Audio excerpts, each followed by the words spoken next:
예레미야 36장 11절에서 26절 말씀.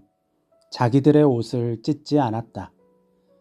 오늘 본문은 하나님의 말씀을 들은 여호야김 왕이 두루마리를 불에 태운 이야기입니다. 예레미야의 요청대로 여호야김이 금식을 선포하자 바룩은 성전에 들어가서 하나님의 말씀을 낭독했습니다. 두루마리에 적힌 하나님의 말씀을 다 들은 금하야의 아들 미가야는 왕궁에 있는 서기관의 방으로 들어갔습니다. 마침 그곳에 모든 고관이 모여 있었습니다. 미가야는 바룩이 전한 말씀을 전달했습니다. 고관들은 바룩을 불러서 자신들에게도 두루마리의 내용을 읽어달라고 요청했습니다. 두루마리에 적힌 말씀을 다 들은 고관들은 놀랐습니다. 본문에서 놀라라고 번역한 히브리어 파하드는 두려워하다, 무서워하다 라는 의미입니다. 즉, 고관들은 두루마리에 적힌 말씀이 반드시 이루어질 것을 믿음으로 두려웠던 것입니다. 고관들은 이 말씀을 왕에게도 전해야겠다고 생각했습니다. 그리고 이 두루마리의 출처가 어디인지 물었습니다. 바룩은 예레미야를 통해서 받아 적은 말씀이라고 대답했습니다. 고관들은 바룩에게 예레미야와 함께 숨어 있으라고 했습니다. 왕이 어떻게 반응할지 알 수 없었기 때문입니다. 두루마리를 전달한 바룩의 마음이 어땠을까요? 모든 것이 순조롭게 진행된다고 여겼을 것 같습니다. 어쩌면 자신이 생각한 것보다 더 좋은 방향으로 상황이 흘러간다고 생각했을지도 모릅니다. 자신이 성전 뜰에서 백성에게 외치는 것보다 왕의 명령 한마디가 더 큰 힘과 파급력을 가졌다는 것을 알기 때문입니다. 하나님의 말씀이 감옥에 갇힌 예레미야로부터 성전 뜰에 있는 바룩에게 전달되었습니다.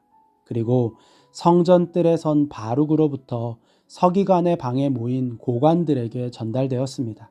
마침내 서기관의 방에 모인 고관들로부터 왕궁의 왕에게까지 전달되게 된 것입니다. 하나님의 말씀이 순조롭게 전달되고 있었습니다. 고관들은 일단 두루마리를 숨기고 왕에게 자신들이 들은 말씀을 전했습니다.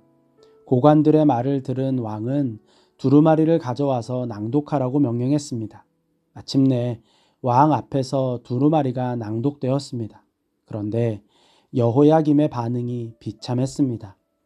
두루마리의 내용을 읽어 내려갈 때마다 서기관의 칼로 두루마리를 잘라서 난로에 던져 넣은 것입니다. 마치 잘못 적은 문서를 잘라내듯이, 어쩌면 하나님의 말씀을 땔감 정도로 조롱하듯이 두루마리를 잘라서 불에 던져 넣었습니다. 고관들이 두루마리를 태우지 말아달라고 왕에게 간청했지만 소용없었습니다. 결국 왕은 온 두루마리를 다 난로불에 태웠습니다. 순조롭게 이어지던 일이 한순간에 끝이 났습니다. 나라가 회복될 것이라는 희망의 씨앗이 싹을 틔우고 잎을 내었는데 결국 꽃을 피우지 못하고 뽑혀서 불에 던져진 것입니다. 더 비참한 것은 두루마리의 내용을 들은 왕과 그의 신하들의 반응입니다. 그런데 왕과 그의 신하들 모두가 이 말씀을 다 듣고 나서도 두려워하거나 슬퍼하면서 자기들의 옷을 찢지 않았다. 그들은 하나님의 말씀을 듣고도 두려워하거나 놀라지 않았습니다. 옷을 찢는 것은 자신의 죄를 깨닫고 괴로워하며 회개하는 행위입니다. 즉, 아무도 자신의 죄를 깨닫지 못했고 회개하지 않았습니다. 오히려 왕은 이 말씀을 기록한 예레미야와 바룩을 잡아오라고 명령했습니다. 말씀을 묵상하면서 마음이 답답했습니다. 1년 9개월 전부터 준비한 일이 한순간에 물거품이 되었습니다. 순조롭게 진행되던 일이 마지막에 다 엎어진 것입니다. 마음에서 분노가 올라왔습니다. 그런데 말씀을 곱씹어 묵상하다가 마음이 잔잔해졌습니다. 왜 마음이 괜찮아졌을까 묵상했습니다. 그리고 그 이유를 알았습니다. 하나님의 일이 방해를 받는 것은 당연한 일이기 때문입니다. 지금도 하나님의 일은 계속되고 있습니다.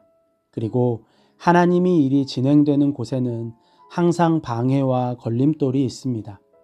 어떤 일은 시작도 해보지 못하고 끝나기도 하고 어떤 일은 마지막을 앞두고 한순간에 엎어지기도 합니다. 때로는 어떤 사람에 의해서 방해를 받기도 하고 때로는 도무지 설명할 수 없는 상황으로 인해서 방해를 받기도 합니다. 하나님의 일이 방해를 받는 것은 지금도 동일하게 일어나는 일입니다. 부끄럽지만 이전에는 어떻게든 하나님의 일을 이루기 위해 수단과 방법을 가리지 않고 애를 썼습니다. 그러다가 사람을 잃기도 하고 저 자신을 잃기도 했습니다. 그런데 시간이 지나면서 하나님의 일이 그런 것이 아님을 깨달았습니다. 하나님의 일은 사람의 수고로 이루어지는 것이 아니었습니다. 하나님의 일은 하나님께서 이루시는 것이었습니다. 주님께서 집을 세우지 아니하시면 집을 세우는 사람의 수고가 헛되며 주님께서 성을 지키지 아니하시면 파수꾼의 깨어 있음이 헛된 일이다. 하나님께서는 어느 것에도 방해받지 않으시는 분입니다. 세상의 권력도 하나님을 방해하지 못하고 사단의 치밀한 계략도 하나님을 방해하지 못합니다. 하나님께서 이루시려는 일은 반드시 이루어집니다. 이 믿음이 쌓여가자 어떻게든 하나님의 일을 이루려는 욕심이 사라졌습니다. 알고 보니 저의 성취욕이 더 컸다는 것을 깨달았기 때문입니다. 대신에 방해를 받는 순간 하나님의 마음이 알고 싶어졌습니다. 숨 한 번으로 해결할 수 있는 방해 앞에서 잠시 멈추신 하나님의 마음이 궁금해진 것입니다. 하나님의 일을 이루는 것보다 하나님의 마음을 아는 일이 더 귀합니다. 막히고 멈추고 갑자기 다른 방향으로 돌아가고 때로는 완성하지 못해도 괜찮습니다. 하나님의 일은 하나님께서 이루십니다. 그리고 상황 앞에서 실망하지 않고 낙심하지 않은 하나님의 사람을 다시 부르십니다. 그들과 다시 시작하시는 것입니다. 하나님의 말씀 앞에서 옷을 찢지 않는 사람들과 이 세상에 실망하거나 분노할 필요가 없습니다. 그들로 인해서 방해받고 막히는 것이 아닙니다. 하나님께서 멈추신 것입니다. 그러니 하나님의 마음을 알아야 합니다. 그래야 다시 시작할 수 있습니다. 하나님의 말씀 앞에서 옷을 찢지 않는 사람들과 세상에 실망하고 분노하며 마음을 빼앗기는 어리석은 삶에서 벗어나 하나님의 마음을 알고 하나님과 다시 시작할 수 있는 평안이 있기를 바랍니다.